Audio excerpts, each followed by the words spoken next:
मुंतखब नहीं चुनतखब वज़ीर-ए-आज़म लाने की तैयारी कर रहे हैं। अभी इमरान खान साहब टिकटें बांटनी शुरू करेंगे, वो खंबे को भी टिकट देंगे, वो जीत जाएगी। ये जो पीटीआई है उनका बल्ला उड़ा देगी इलेक्शन कमीशन। फैसला हो गया कि नून लीग को लेके आना है, बैलेट पेपर पे बल्ला ना हो। आसफ अली जरदारी 14 साल जेल में रहे, कौन सी क़यामत आ गई? सियासी वर्कर अगर 1 साल जेल में रह लेगा। एक शख्स ने कहा था कि मैं ईंट से ईंट बजा दूंगा, फिर भाग गया। अस्सलाम वालेकुम, मैं हूँ सज्जाद अनवर। प्रोग्राम है खबर गर्म और बैनर है नया दौर मीडिया नेटवर्क और मेरे साथ है नसीम सिद्दीकी साहब। नसीम सिद्दीकी साहब, कैसे हैं आप? अस्सलाम वालेकुम, मैं ठीक हूँ, आप ठीक हैं? जी मैं बिल्कुल ठीक हूँ। नसीम साहब, आपके महबूब कायद इमरान खान साहब जेल में हैं और उनकी अदम मौजूदगी में इंट्रा पार्टी इलेक्शन होता है और बैरिस्टर गौहर जो उनके नामजद करदा हैं वो बन गए हैं इस वक्त चेयरमैन पीटीआई के, लेकिन उसके ऊपर बड़ा शोर मच गया है। क्या आप समझते हैं कि ये जो सियासी जमातें शोर मचा रही हैं या कुछ इंडिपेंडेंट ऑब्जर्वर पिलडेट के जो एग्जीक्यूटिव डायरेक्टर हैं बिलाल साहब वो भी कर रहे हैं, महबूब बिलाल साहब और बाकी लोग भी कर रहे हैं बात, और मामला कहाँ जाता आपको नजर आ रहा है? और ये शोर जो है सियासी जमातों का, पीपल्स पार्टी ने भी कहा कि ये सिलेक्शन है, एएनपी ने भी कहा कि ये सिलेक्शन है और मुस्लिम लीग नून ने तो काफी लंबी चौड़ी इसके ऊपर एक चार्जशीट कर दी है। क्या कहते हैं आप? देखिए, बात ये है कि मेरे तो सारे महबूब कायद हैं, हमने तो भुट्टो फैमिली को हमेशा सपोर्ट किया, मियां नवाज शरीफ को भी किया। हम तो कहते हैं जो पाकिस्तान के लिए बेहतर करेगा वही हमारा कायद होगा। बात ये कि इंट्रा पार्टी जो इलेक्शन हुए ये पीटीआई के, तो मुझे तो वही मुहावरा याद आ गया कि अब्दुल्ला की शादी में जो बेगाना दीवाने वाली बात है, बाकी पार्टियों में कौन सी जमहूरियत है? नवाज शरीफ साहब किस तरह बनते हैं प्रेसिडेंट चेयरमैन? आसिफ अली जरदारी साहब जो अपना लेके आ गए थे विल, वो पता नहीं कि लिखी भी थी किसी ने कि नहीं। इसी तरह ही होते हैं पाकिस्तान में, पाकिस्तान के डायनेमिक्स यही हैं। और ये पिलडेट चिलडेट ये इनकी डोरियां जहाँ से हिलाई जाती हैं, आपको सब पता है किधर से डोरियां हिलती हैं। इन्होंने तो वही कहना जो इनको कहा जाएगा। वो आज इन्होंने अकबर एस बाबर को लाके बिठा दिया है, जिसे बात करनी नहीं आती, अजीब महबूतुल नवाज किस्म का वो इंसान है। तो जो पीटीआई के ऊपर इस वक्त मजालिम ढाए जा रहे हैं, जिस तरह उनके ऊपर पाबंदियां हैं, तो इसी किस्म का इलेक्शन होना था और आप वहाँ पे क्या कर सकते थे? और उनका इंट्रा पार्टी इलेक्शन है। अगर उनके लोगों को एतराज होगा, उनके जो कारकुनान हैं, लीडर हजरात हैं, उनके मेंबर है पीटीआई के, फिर तो बात बनती है। ये मुस्लिम लीग नून खुद एक चुनतखब मुंतखब नहीं चुनतखब वज़ीर-ए-आज़म लाने की तैयारी कर रहे हैं और वो बात करते हैं कि जी उनका वहाँ पे इलेक्शन किस किस्म का हुआ। और इसी तरह ही इलेक्शन होते हैं, आपने देखा लेकिन नसीम साहब आप ये देखें जरा, आप देखें पीटीआई का एक कल्चर भी है, पाबंदियां आज का जबर अपनी जगह पे, उस वक्त तो कोई जबर नहीं था ना जब आपको याद है जस्टिस वजी जो थे वो इलेक्शन कमिश्नर थे और उन्होंने इतराज उठा दिया था। उससे पहले मिस्टर नूरानी, आपको याद होगा, एक ब्यूरोक्रेट्स थे और उनको चीफ इलेक्शन कमिश्नर बनाया गया, उन्होंने इस्तीफा दे दिया। जस्टिस वजी ने कहा कि मैं इतनी धांधली हुई है कि मैं इसकी जिम्मेदारी नहीं लेता इस इलेक्शन की, और फिर वो इलेक्शन कमीशन तोड़ के एक नया इलेक्शन कमीशन बनाया गया और जहांगीर तरीन की मर्जी का इलेक्शन करवाया गया। उस वक्त तो ये जबर नहीं था। इनका तो कल्चर भी है थोड़ा पीटीआई का इसी तरह का ना, आप ये भी तो देखें ना। देखिए सुजात साहब, बात आपने ठीक की है, कल्चर ऐसे ही होता है। बात यह है कि जो पार्टी होती है ना, वो हमारे मुल्क के अंदर शख्सियत के पीछे ही होती है। अगर पीपल्स पार्टी है तो भुट्टो की वजह से है, नून लीग है तो नवाज शरीफ की वजह से है, पीटीआई है तो इमरान खान की वजह से है। अब इसमें कोई जस्टिस वजी चाहे कि मुझे कोई इंपॉर्टेंस मिल जाए, अकबर एस बाबर चाहे, जहांगीर तरीन चाहे, होना वही है जो इमरान खान ने। यहाँ एक सवाल पैदा होता है कि अगर पीपल्स पार्टी और नून लीग को ही फॉलो करना है तो इमरान खान की अपने असूल कहाँ खड़े हैं? वो कहाँ स्टैंड करता है? वो तो कहता है कि मैं मौरूसी सियासत को लात मार के आगे आया हूँ और मैं अपने वर्कर्स को के साथ खड़ा हूँ। अगर उसने वही पैटर्न अपनाना है जो मुस्लिम लीग नून का है या जो पीपल्स पार्टी का है, जिनको वो स्टेटस को की पार्टियां कहते हैं, तो फिर ये कौन सी इनकलाबी पार्टी हो गई? सजाद साहब, बात आपने बिल्कुल दुरुस्त की है, लेकिन बात यह है कि इमरान खान ने अपनी बहन या बेगम को तो नहीं बनाया। जिस तरह मरियम नवाज है, शहबाज शरीफ है, बिलावल भुट्टो जरदारी है, फरयाल तालपुर है, पूरा खानदान ही पूरी पार्टियों को चला रहा है। यहाँ तो देखा गया कि इमरान खान अगर नहीं चला सकता, ये कानूनी कदगन है, तो उन्होंने एक अदना से वर्कर को जो है वो उन्होंने बैरिस्टर गौर के हवाले कर दिया। उसके ऊपर भी बहुत चेमे गोइयां हो रही हैं। अगर शाह महमूद कुरैशी को बनाते तो भी कोई ना कोई मसला निकाल लेना था, परवेज लाई को बनाते तब भी कोई ना कोई, अगलों ने तो मसला निकालना है। भाई बात यह कि उनकी पार्टी इलेक्शन है, उस पार्टी को एतराज करने दो। और इलेक्शन कमीशन का क्या है, इस मुल्क के जो हालात इस वक्त हैं इलेक्शन कमीशन और इलेक्शन कमिश्नर की वजह से है। अगर ये सुप्रीम कोर्ट के ऑर्डर पे अमल करते हुए पंजाब और केपीके के इलेक्शन करवा देते तो आज मुल्क के ये हालात ना होते। तो ये इलेक्शन कमीशन अपना काम करे, अपना काम तो वो कर नहीं रहा और दूसरों के कामों में टांग अड़ा रहा है। मुझे बताएं, पिछले 60 सालों के अंदर 175 पार्टियां रजिस्टर हुई, किसके इलेक्शन के ऊपर इलेक्शन कमीशन ने एतराज किया है? तो इस वक्त हमारे तमाम इदारे जो है वो आपको पता है कि कठपुतली बने हुए हैं, इनकी डोरे कहीं से खींची जा रही हैं और इस किस्म के एतराज सामने ला रहे हैं। जी सिद्दीकी साहब, वो तो बात ठीक है ना, वो कहते हैं ना कुछ शहर दे लोग भी जालिम सन, कुछ साधु बरंदा शौक भी सी।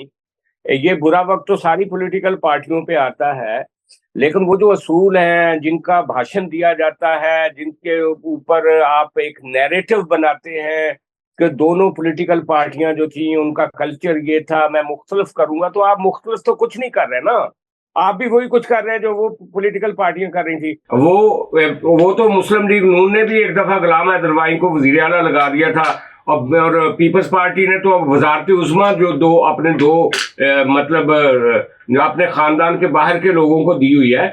इसमें तो कोई बात नहीं है, आपको जो सहूलत होती है, बाज़ औक़ात आप फैमिली का बंदा चुन लेते हैं, बाज़ औक़ात आप दूसरा बंदा चुन लेते हैं। नहीं, ये बात आपकी ठीक है, लेकिन इस वक्त जो पीटीआई की सूरत हाल है, मैंने तो नहीं देखा कि किसी वक्त मुस्लिम लीग नून के ऊपर इतना बुरा वक्त आया हो कि आपका देखें कि आप वो इमरान खान साहब को पेश ही नहीं कर रहे, कह रहे मीडिया की मौजूदगी में ट्रायल होगा, मीडिया को अंदर नहीं जाने दे रहे। तो जिस तरह की सख्तियां पीटीआई पे हो रही हैं वो क्या करें? वो इसी तरह का कोई काम कर सकते हैं कि क्विकली जो है उनको फंसाया जा रहा है इंट्रा पार्टी इलेक्शन में। आगे इलेक्शन आने वाले हैं, आपने आज तक तोशाखाना फैसला पीटीआई के खिलाफ, फॉरेन फंडिंग पीटीआई के खिलाफ, इंट्रा पार्टी पीटीआई के खिलाफ, तो यहाँ तो इलेक्शन कमीशन पार्टी बना हुआ है। तो जब इलेक्शन कमीशन पार्टी बना हुआ है तो वहाँ पीटीआई बेचारी क्या करेगी? उसको थोड़ा बहुत जो है वो तकलीफ नून लीग और पीपल्स पार्टी की करनी पड़ेगी। हाँ, ग्राउंड लेवल फील्ड आप दे अपना, तो मुख्तलिफ हालात भी हो सकते हैं। जी अच्छा सिद्दीकी साहब, वो कहते हैं ना कि इमरान खान साहब को लोग बड़ा कहते थे, समझाते थे। वो एक पंजाबी की कहावत है ना कि तोतिया मनमोतिया उस गली ना जा, उस गली दे जट बुरे वो लैंदे फाइयां पा। इमरान खान को पता था कि यहाँ पॉलिटिकल पार्टियों के साथ क्या होता है। इमरान खान तो उसने तो 9 मई कर दिया यार। मुस्लिम लीग नून ने तो सिर्फ वो सुप्रीम कोर्ट पे अटैक किया था, उसने जीएचक्यू पे अटैक कर दिया। तो ये जो रवैया था उसकी सजा तो भुगतनी पड़नी थी ना, और वो अब भुगत रहा है, तो उस पर चीखने की क्या जरूरत है? देखिए, मैं 9 मई के जो वाकयात है ना, कोई भी जी शोर पाकिस्तानी उनकी फेवर नहीं करता, ऐसा नहीं होना चाहिए था। लेकिन अगर 2-4 हजार लोगों ने नहीं, ये तो बात पीटीआई पे बर्डन ही 9 मई का है, इसके अलावा तो पीटीआई पे कोई प्रॉब्लम ही नहीं थी। ये जो सारा बर्डन है ये 9 मई का ही बर्डन है ना, जो वो बोझ उठा रहे हैं। देखिए जी, 9 मई की ओपन तहकीकात होनी चाहिए, जुडिशियल कमीशन बनाए, हमारा सुप्रीम कोर्ट मौजूद है, उसका फैसला करें, जो लोग उसके अंदर इन्वॉल्व है उनको सजा दें। लेकिन आप ये 2-4 हजार लोगों ने जो किया है उसकी सजा करोड़ों लोगों को तो नहीं दे सकते। अभी इमरान खान साहब टिकटें बांटनी शुरू करेंगे, वो खंबे को भी टिकट देंगे, वो जीत जाएगी। जब पब्लिक उनके साथ है इतनी बड़ी तादाद में, जिसकी वजह से पीडीएम को अच्छा चले हम तो आगे बढ़ते हैं। ये बताएं, नहीं नसीम साहब, ये बताएं कि ये जबर भी है, ये अदारे भी खिलाफ है, आपके हक में फैसला भी नहीं आ रहा। आपने इलेक्शन भी एक इंट्रा पार्टी कंट्रोवर्शियल करवा दिया, उस पर लोगों को इतराज भी है। मामला इलेक्शन कमीशन में जाएगा तो इलेक्शन कमीशन क्या, आपको नजर आता है कि इलेक्शन कमीशन क्या करने जा रहा है आपके ख्याल में? आपकी ये जो पीटीआई है उनका बल्ला उड़ा देगी इलेक्शन कमीशन, या ये बच जाएगा बल्ला? सजाद साहब, आप देखें कि इस वक्त जिस तरह आला अदलिया में फैसले हो रहे हैं, क्या वो मर्जी से फैसले कर रहे हैं?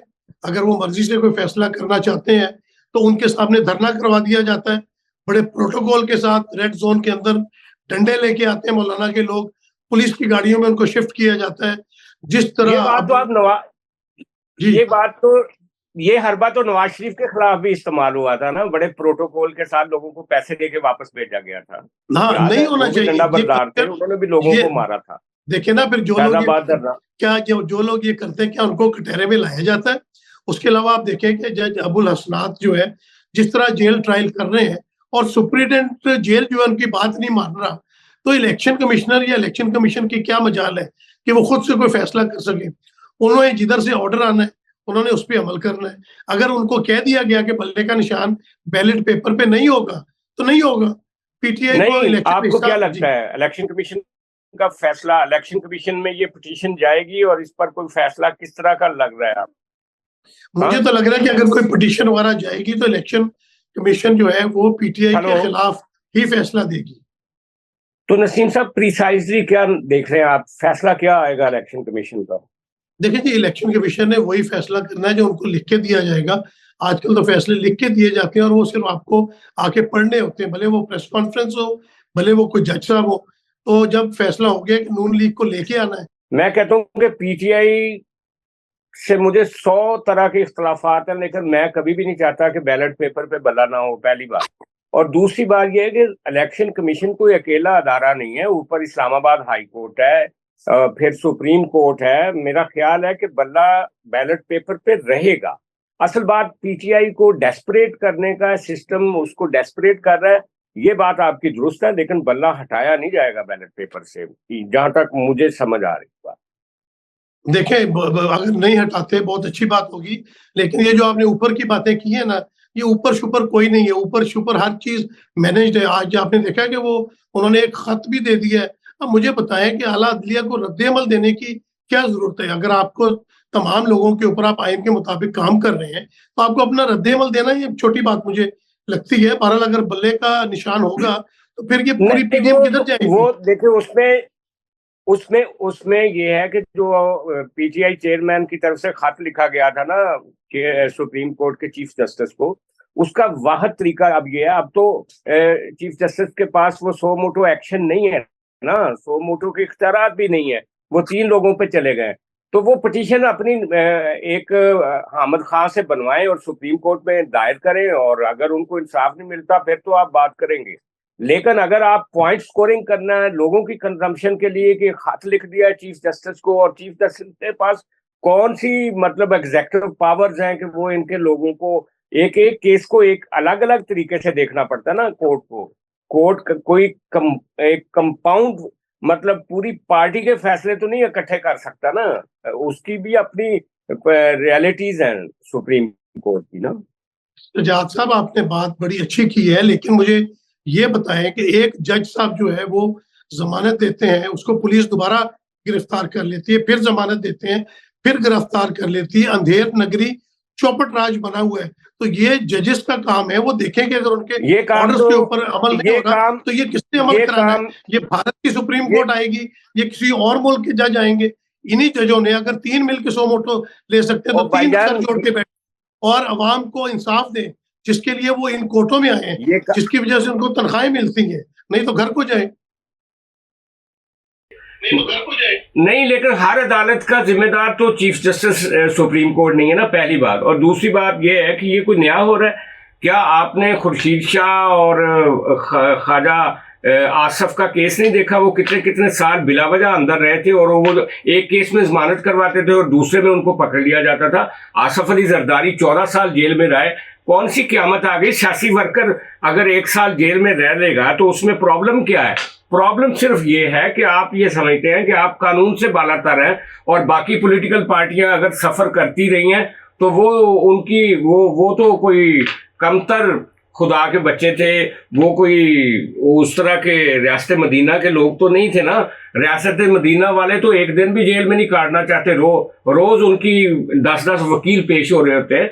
तो कुछ सब्र, कुछ पेशेंस और कुछ रखें, हौसला रखें।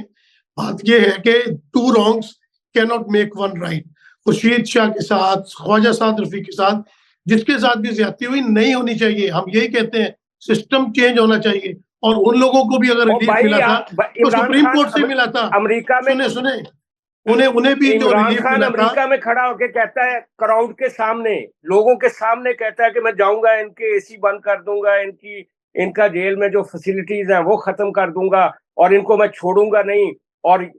और किस तरह की फिरौनियत थी पीटीआई के लोगों में उस वक्त, दीगर पॉलिटिकल पार्टियों के खिलाफ। यार वो वक्त याद नहीं है नसीम साहब आपको? मैं वही कह रहा हूँ कि फिरौनियत नहीं होनी चाहिए। एक शख्स ने कहा था कि मैं ईंट से ईंट बजा दूंगा, फिर भाग गया। फिर एक बंदा बाहर बैठ के पाक फौज के ऊपर हमले करता रहा गुजरांवाला की तकरीर में। तो बात यह है कि ये चीजें खत्म होनी चाहिए। आवाम पिस रही है, आवाम का महंगाई से बुरा हाल है। नहीं, मुझे ये बताएं, एक बंदे ने कहा ईंट से ईंट बजा दूंगा और दूसरे ने ईंट से ईंट बजा दी। आप वो जो कहने वाला है उसको बड़ा मुजरम समझते हैं, या जिसने ईंट से ईंट बजा दी वो बड़ा मुजरम है? देखिए, जो ईंट से ईंट बजाता है वो किसी के जरदारी सामने ने नहीं आता, वो किसी के सामने नहीं आता ईंट से ईंट बजाने वाला। और मसला तो पाकिस्तान का यही है कि पता सब कुछ है, क्या कुछ कहाँ से हो रहा है, कहाँ से कंट्रोल हो रहा है, किस तरह जेल सुप्रिंटेंडेंट जज के अहकामात हवा में उड़ा सकता है। बात यह है कि निजाम दुरुस्त होना चाहिए। निजाम दुरुस्त होगा तो सब कुछ दुरुस्त हो जाएगा। अच्छा, चलो, ये मैं आपसे ये पूछ लेता हूँ कि ये बैरिस्टर गौहर पे आपको यकीन है पूरा कि ये बिट्रे नहीं करेगा, ये एजेंसियों का आदमी नहीं? लोग तो कहते हैं ये रियाज मलक का आदमी है जिसको आज इंट्रा पार्टी इलेक्शन में चेयरमैन चुन लिया गया है। देखें सजाद साहब, हमारे मुल्क में बातें बहुत है। अगर उसने बैरिस्टर गौहर को बनाया है उसको एतबार होगा। अब वो एतबार तोड़ेगा वो तो बात की बात है, लेकिन वो फुप्पो जो होती है वो काफी बीच में आ जाती है पहले से ही लड़ाई कराने के लिए। तो ये तो वक्त बताएगा कि बैरिस्टर गौहर भी जो है वो क्या साबित नहीं, क्योंकि आप ये देखो ना सिद्दीकी साहब, ना तो महमूद खान आज इमरान खान के साथ खड़ा है, ना बुजदार खड़ा है उनके साथ। तो मेरा कहने का मतलब है कि इस तरह की चॉइसेस का आमतौर पे अंजाम तो एक जैसा ही होता है ना। मैं ये पूछ रहा हूँ आपसे। जी, बात यही है कि बुजदार का तो इमरान खान का बहुत गलत फैसला था, वो आज भी उसको भुगतना पड़ रहा है और शायद उसी की वजह से ये हालात भी पैदा हुए। अब अगर उसने बैरिस्टर गौहर के ऊपर एतबार किया है तो ये वक्त साबित करेगा कि उनका ये जो इतने मुश्किलों में से गुजरने के बाद, जैसे आपने कहा एक दिन जेल नहीं काट सकता, वो जरदारी साहब ने के भी कहा था कि ये खिलाड़ी तो एक छिपकली छोड़ो तो एक दिन जेल नहीं गुजार सकता। वो मेरे ख्याल से चौथा महीना उसका चल रहा है। और आपने देखा कि जिस किस्म की अटेम्प्ट्स भी ली गई, तो बात यह कि तो ये सियासतदान भी जब जेल काटता है तो तभी कुंदन बनता है। तो अब इमरान खान साहब को अपनी गलतियों के भी एहसास हो रहा है। अब जो उन्होंने फैसला किया है, आने वाले दिनों में पता चलेगा कि ये भी कुछ सीखने के बाद भी ये फैसला दुरुस्त था या गलत था। ये तो हमें तारीख बताएगी कि फैसला दुरुस्त था या गलत था। जी, फैसला तो इमरान खान का हर एक ही आज तक गलत साबित हुआ है। खा वो बल्कि अपना आज तक कहते रहे कि बाजवा ने मुझसे गलतियां करवाई, अब कहते हैं फैज ने गलतियां करवाई, अब बुजदार, अब महमूद। फैसलों की तो लंबी कतार है, क्योंकि इमरान खान किसी की सुनता ही नहीं है, वो डेमोक्रेटिक माइंड ही नहीं है। अच्छा, अब ये छोड़ें, ये बात दुरुस्त है कि इमरान खान का इस वक्त एक पॉलिटिकल, एक पॉपुलर, एक हल्का है पूरे मुल्क में, लोग उसको पसंद करते हैं। इलेक्शन में आप क्या देखते हैं? अगर बल्ला रहा बैलेट पेपर पे तो क्या ये बैरिस्टर गौहर इस इलेक्शन में क्या रिजल्ट दिखा सकता है? आपका क्या ख्याल है? देखिए, पीछे से तो जो भी फैसले होंगे वो तो इमरान खान करेगा।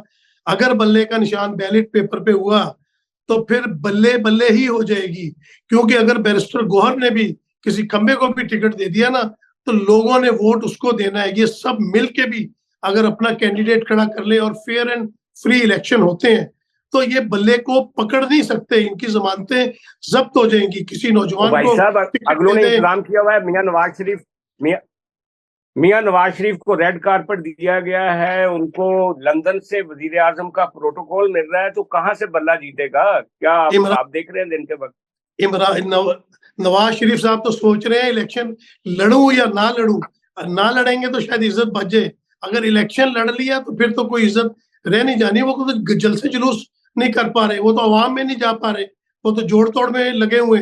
उन्होंने क्या इलेक्शन लड़ना है? वो बड़े खतरात हैं उनको भी। अभी आप देखें आने वाले दिनों में किस तरह सारी स्ट्रेटजी मुस्लिम लीग नून पंजाब में धड़ाधड़ टिकटें दे रही है, और पंजाब में जो सारे इलेक्टेबल्स हैं वो मुस्लिम लीग नून के पास आ रहे हैं और धड़ाधड़ टिकट्स दे रहे हैं। वो तो कहते हैं कि हमने 2/3 मेजोरिटी लेनी है। आप कोई दूसरी बात कर रहे हैं बिल्कुल ही। पंजाब में इलेक्टेबल्स को इलाके के लोगों ने मैसेज दिए हैं कि अगर बल्ले का निशान लिया, बल्ले के साथ खड़े हुए तो हम तुम्हारे साथ हैं, नहीं तो वो जान तुम्हारी है, वोट इमरान खान का है। तो इस दफा इलेक्टेबल्स को भी पता चल जाएगा कि वो कितने पानी में खड़े हैं। नसीम साहब, अब वक्त भी खत्म हो रहा है, लेकिन हमने तो ये देखा है कि जब जिस तरफ की हवा चलती है उधर वोट पड़ जाता है। आपको याद होगा इमरान खान साहब जो थे, उनके ऊपर जब हाथ था, वो फैजयाब थे तो वो वजीर आजम भी बन गए थे, आपको याद होगा। अब मियां नवाज शरीफ के रास्ते के कांटे भी चुने गए हैं। अब देखना ये है कि पीटीआई का वोट कितना निकलता है, इमरान खान की अदम मौजूदगी में कितना अपने घर बैठता है। गौहर ये जो बैरिस्टर गौहर है, कितना ये एक्टिवेट कर पाता है, ये काफ़ी अहम सवाल है जिनका आने वाले अगले 2 महीनों में जवाब मिलेगा। आज के लिए इतना ही नसीम साहब, बहुत शुक्रिया। अगले हफ्ते फिर आपसे मुलाकात होगी। खुदा हाफिज।